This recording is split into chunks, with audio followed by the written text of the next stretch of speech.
In a moment, two distinctively different looking faces are going to appear on the screen. I will ask a series of questions. Please answer in your head. Which person is friendlier? Which person is more threatening? Which person are you more likely to ask for directions? If you're like most people, the answers to these questions came instinctively and easily, despite the fact that you knew nothing about these two people. Growing up, we're told not to judge a book by its cover, but it's clear from this simple experiment that physical appearance subtly influences the way we think. It begs the question, what other things are influencing us? Many people consider themselves to be logical and rational thinkers, but in actuality, the human mind is susceptible to manipulation, and one of the easiest contexts to see this in is politics. Logical fallacies and heuristics, particularly physical appearance, substitution, and probability neglect, impact the way we vote in our political views, and recognizing them in ourselves and others can help us make better voting decisions that are based in reason and logic rather than emotion. So let's take another look at those two faces. I'm guessing that most of you said the person on the left was friendlier and the person that you had asked for directions, whereas the person on the right was more threatening. But why? What is it about these two faces that signals something in our brain? Luckily for us, Princeton professor Alexander Todorov has dedicated years to figuring out this why. Throughout his studies, Todorov has found that our brains make an assessment based on two things: perceived judgment and perceived trustworthiness.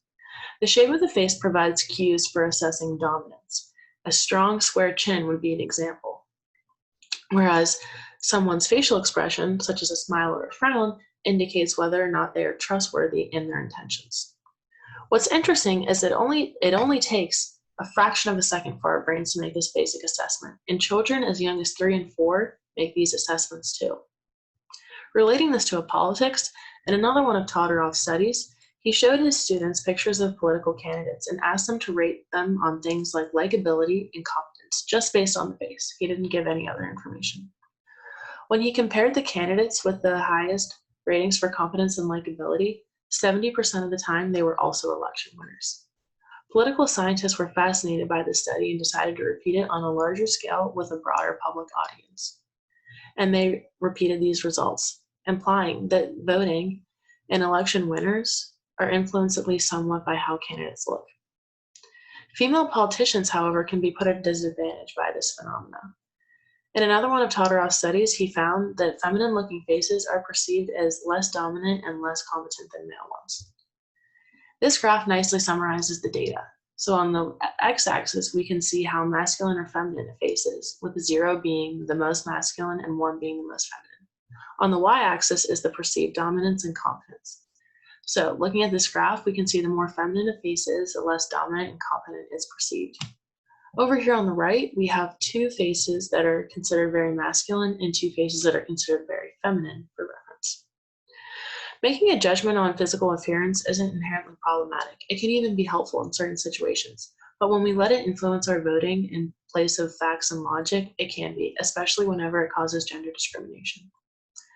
Transitioning to logical fallacies that politicians and political lobbyists employ in rhetoric, one of the most common tactics that political figures will use to win an audience is substitution, or answering an easier question in a different one than the one that was asked. Let's look at the first presidential debate of 2020 between Donald Trump, pictured on the right, and Joe Biden, pictured on the left, moderated by Chris Wallace in the middle. One of the questions asked during the debate was this: President Trump, you nominated Amy Coney Barrett over the weekend to succeed the late Ruth Bader Ginsburg on the court. You say the Constitution is clear about your obligation in the Senate to consider a nominee to the court. Why are you right in the argument? So before we dive into the response, let's really think about this question. It's essentially just asking, is it legal, according to the Constitution, to appoint a Supreme Court justice, and why? For the sake of time, I've highlighted a few key phrases from Trump's response for us to focus on, but I've included all of it in text so that you can see context.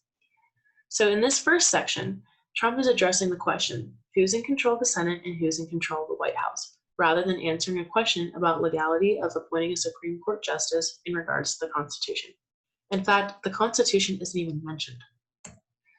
In the second part, Trump chooses to answer the question, is Amy Coney Barrett an academic and is she smart? In this next part, Trump again answers the question, is she a good student? And he also talks about Amy Coney Barrett's character and whether or not she is outstanding or good. In this last part, Trump answers the question, what would Democrats do in this situation? Again, the Constitution isn't ever mentioned in this response, and it's interesting to note that all of the questions asked are ones that provoke an emotional response. In this last part, whenever we read this, we automatically feel indignant and angry. The Democrats are hypocrites. They're criticizing Republicans for doing something that they would do themselves. As we said before, emotions are a lot more compelling to us than logic, so it makes sense that Trump would do this in his response. Substitution needs to be recognized whenever politicians use it. Otherwise, they can mislead voters and cause them to make decisions that they wouldn't otherwise. Another thing that politicians tend to take advantage of is the fact that humans often neglect probability and statistics in favor of emotionally charged events or situations. For instance, many politicians choose to speak about terrorism rather than car accidents, despite the fact that car accidents cause over 35,000 deaths, according to the CDC.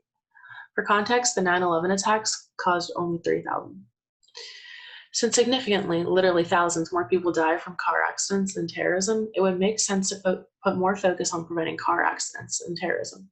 But terrorism, even just the word, incites fear, unlike many other things. Countless research studies have found that emotional stimuli, photo, words, and videos, and experiences are remembered more vividly for a greater amount of time and overall have a greater cognitive influence on us than things like statistics and probability, because of the areas in the brain that they ignite, such as the hippocampus, Brodmann areas, and prefrontal cortex. Essentially, our biology works against us. We're more likely to be swayed by the candidate that tells the story of a child dying of cancer who didn't have sufficient access to healthcare, rather than the candidate that takes an hour to explain a well-thought-out national healthcare policy. When it comes to politics, though, it's important that we place emphasis on issues that are statistically important rather than emotionally compelling, and it's important that we choose the candidate who convinces us logically rather than emotionally. Humans generally follow their intuition rather than thinking critically for many reasons. It's easier, it's impractical to analyze all the time, and sometimes we need to make a split-second decision. Thinking intuitively is not necessarily bad. However, we need to recognize and know our own natural biases in many contexts, one of them being politics. Physical appearance is one bias that subconsciously influences voting, and politicians and lobbyists frequently employ substitution and probability neglect in their rhetoric to appeal to people emotionally rather than making rational arguments. Thinking critically allows for better and logic-based voting decisions, causing us to elect better officials who implement policies that create positive change, which ultimately leads to a more equal, fair, and prosperous nation for all.